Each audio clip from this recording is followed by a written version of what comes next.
Eu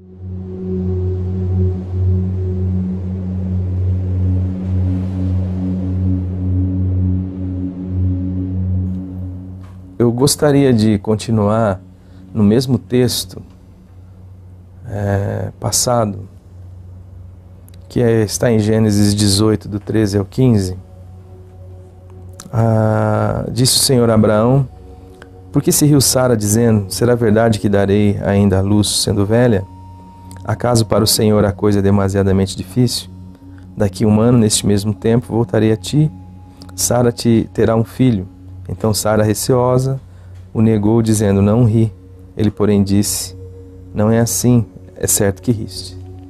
Nós vimos da vez passada que a ideia de Sara é de um Deus que só podia o que ela podia. Por isso ela coloca o fato da sua velhice em consideração. Porque como que Deus pode me dar um filho se eu estou velha? Se eu já cessei o costume das mulheres? Porque Deus só pode o que de fato ela pode. O que de fato é uma possibilidade nela. Esta é uma percepção que muitos têm, que é equivocada, que gera angústia, ansiedade, gera decepção com Deus. Muita gente se decepciona com Deus porque, no fundo, está vivendo uma realidade idólatra, uma relação com uma divindade que não passa, no fundo, de ser ela mesma. Então nós identificamos isso um pouco da vez passada. Mas esse texto é tão rico, tão precioso, ele vai trazendo tantas nuances e revelações. A pergunta de Deus: por que ela está rindo? Por que Sara riu? Será que ela não sabe que não existe nada demasiadamente difícil para mim? Será que nós não sabemos disso? E será que Deus também é incapaz de sondar os corações? Nós vimos que ela foi surpreendida por um Deus que sabe que ela riu.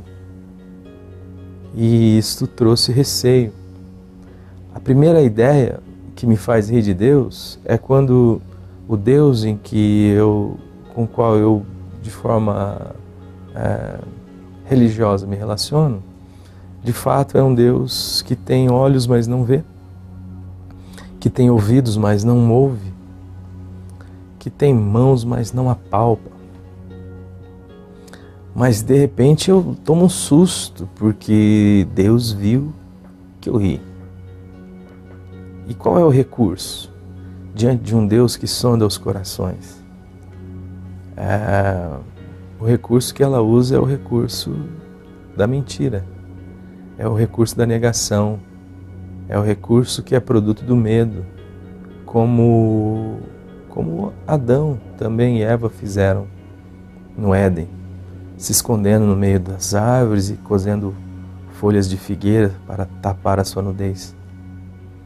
Então, esse Deus da religião, ele é assim, ele é um Deus idiotizado, ele é um Deus incapaz de sondar verdade.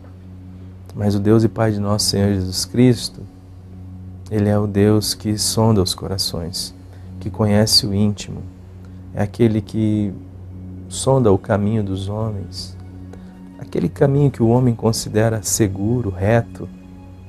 Ele vai sondar a motivação do coração. E essa tentativa de se negar, de se esconder diante de Deus, é a pior possível, porque nos coloca numa relação com Deus idólatra. Ainda que você esteja diante do Deus verdadeiro, Ele será para você um ídolo, se você não o conhecer de fato. Se Ele ainda for entendido e percebido nas categorias da religião, Ele será para você não mais do que um Deus pagão, um Deus ídolo.